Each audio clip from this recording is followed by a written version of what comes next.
Rami, how can you be specific in terms of how the global community can really come together and fight this pandemic? Well, I think there are two key dimensions to it, and that's come through some of your reports from your correspondence.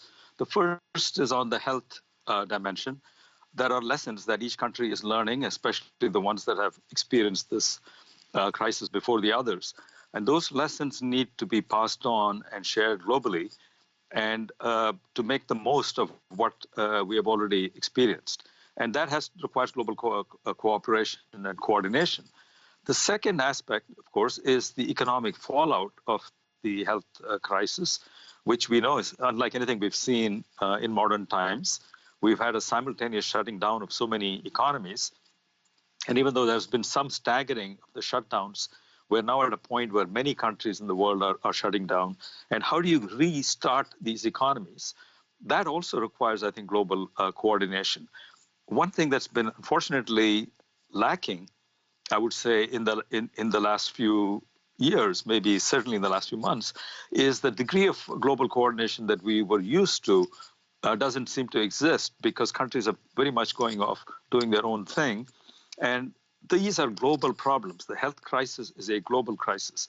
The economic crisis is a global crisis. They require global solutions. So I'm glad there are institutions like the IMF, for instance, expressing the concern for the emerging markets, which are going to be very badly hurt by this on both fronts, both the health front and the economic front. In fact, let's put up a tweet, Ravi, before you go on any further, what we heard from IMF chief Kristalina Georgieva, and here's what she had to say. I asked G20 leaders for their support to strengthen IMF's crisis response capacity, especially to help emerging markets and developing economies hard hit by this economic impact of COVID-19. We must act at par with the magnitude of this crisis, and she's asking individual countries to double their emergency financing capacity.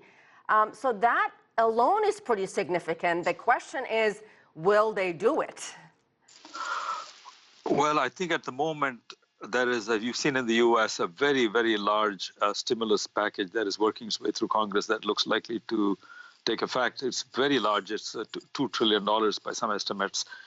Countries are opening up their purses and are willing to support this. I hope they will do that, because the IMF is the main institution at times like this that can help the emerging markets. As you can see, private capital is actually fleeing the emerging markets. People who were investing in these countries 2 months ago think now is the time to take the money out. So this often happens, that the private capital leaves just when it's most required, and the only institution that can step in and play a role is the IMF. Saudi Arabia, of course, is chairing this gathering, this virtual gathering. And you mentioned the economic impact of this, the economic fallout. How much is the oil price war between the two members, Saudi Arabia and Russia, playing into all this? I really haven't heard much about that being mentioned here.